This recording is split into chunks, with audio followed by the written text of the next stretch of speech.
Hello, everybody. I'm Genesis, I'm Junebug. and this is Let's see how this goes. Halloween edition. Spooky. So, for the last Halloween episode, or for the last episode in October, we are going to do spooky stories. Well, 2 spooky stories. Well, Genesis is just reading them. And we'll see how she likes them, and how you guys like them too. Probably not. Bad.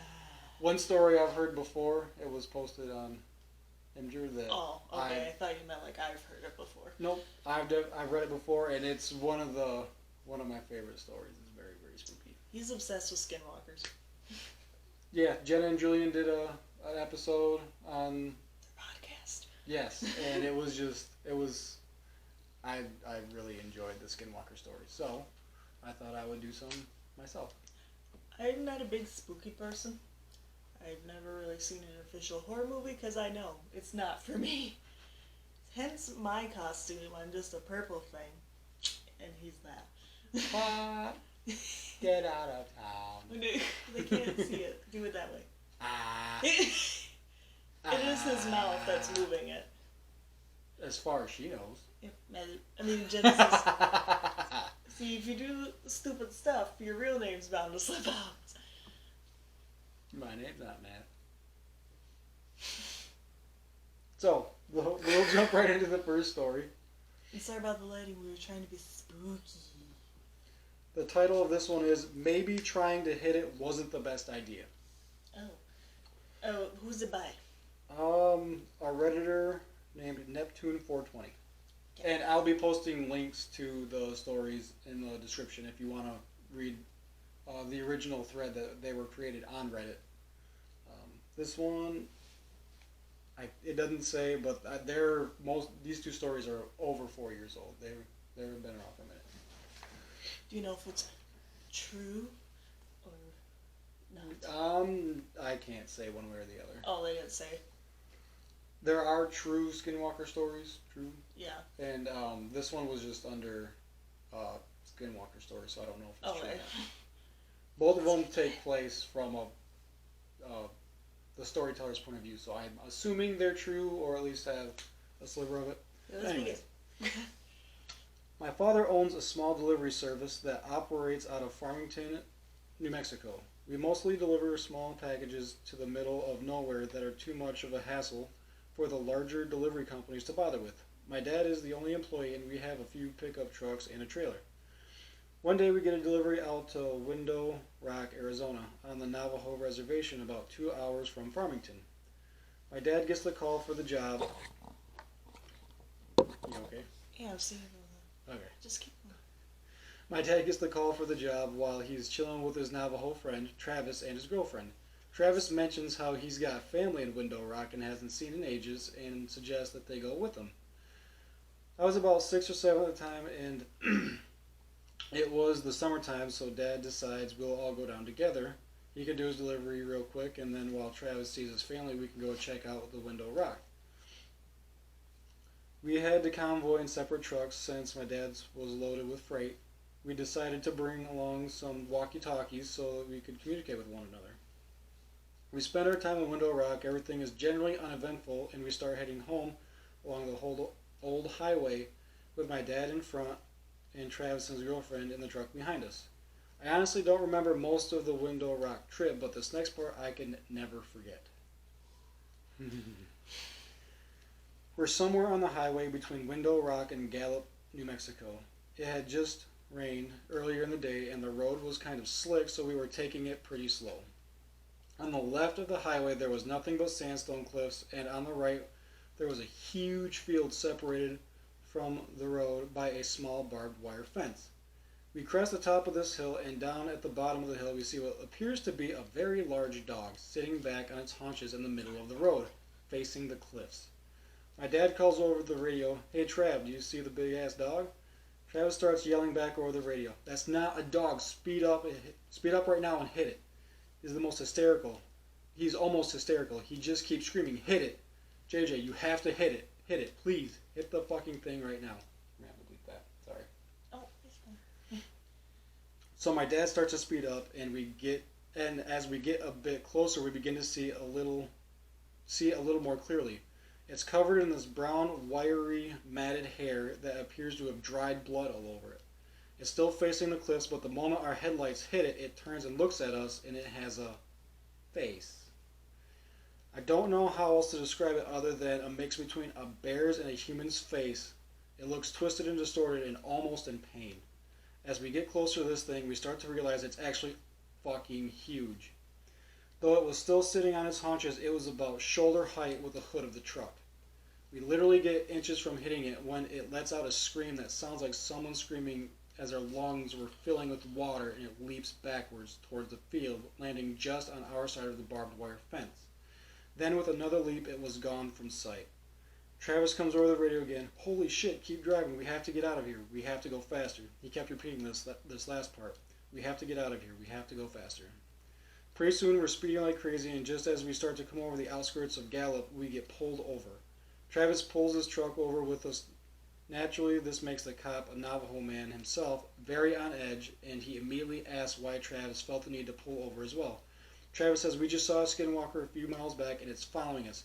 The officer immediately turns white, stammers something about a verbal warning, gets in his car, and takes off. We do the same.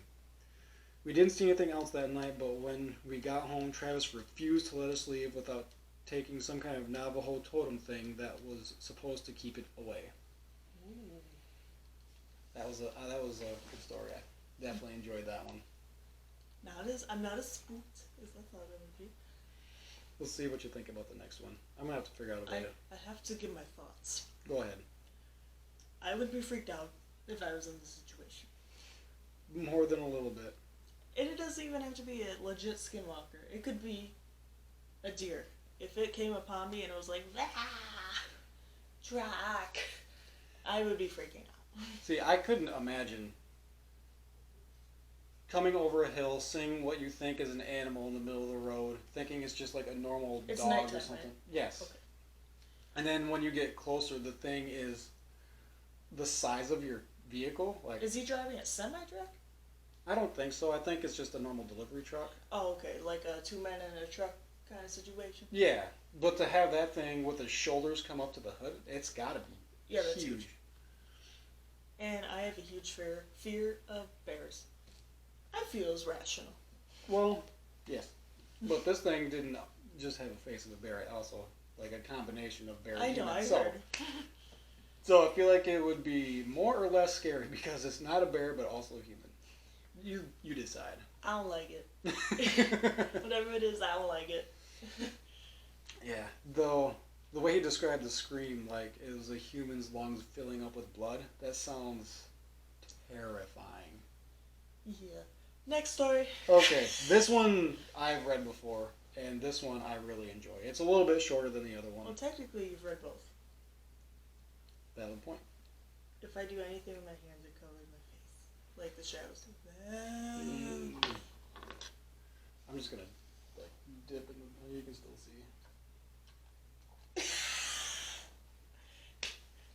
It's Grandpa's skull. You know what? That's not helping. Alright, I'm just gonna soldier through it. Alright, this one is called Tap Tap at the Window. I don't like it already. No.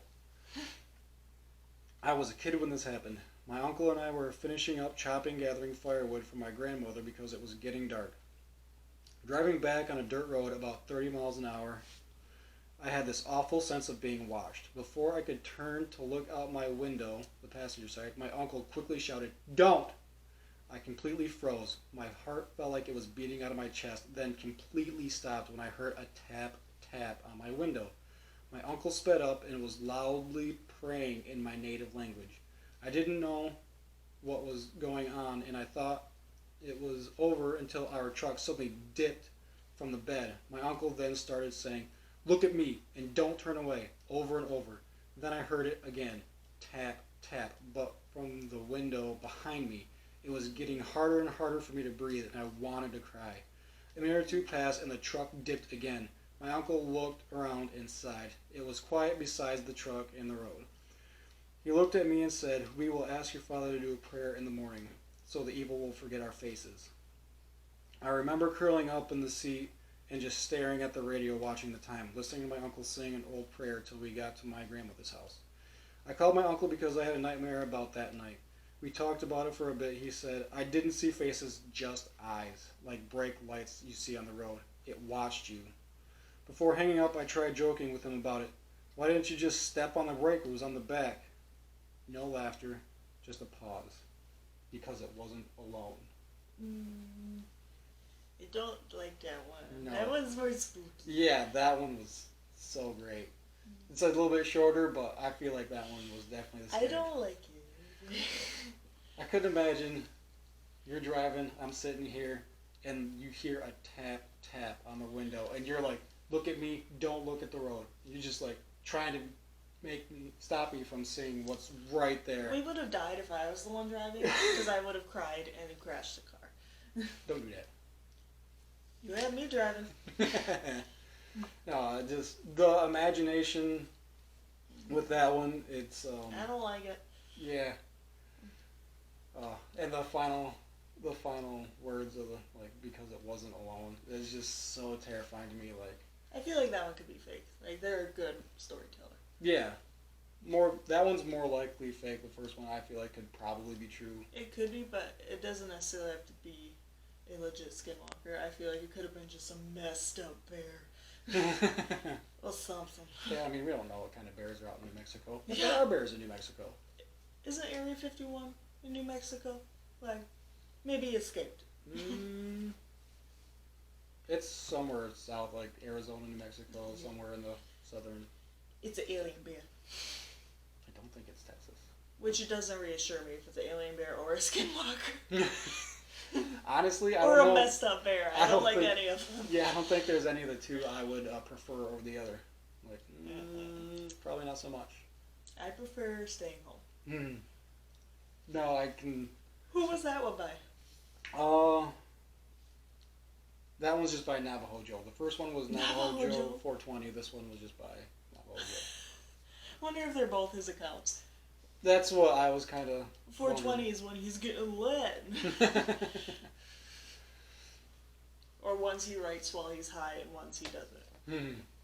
That's hard to say, but that second one, it's a favorite of mine. I reread that every once in a while just because I don't like it. imagining.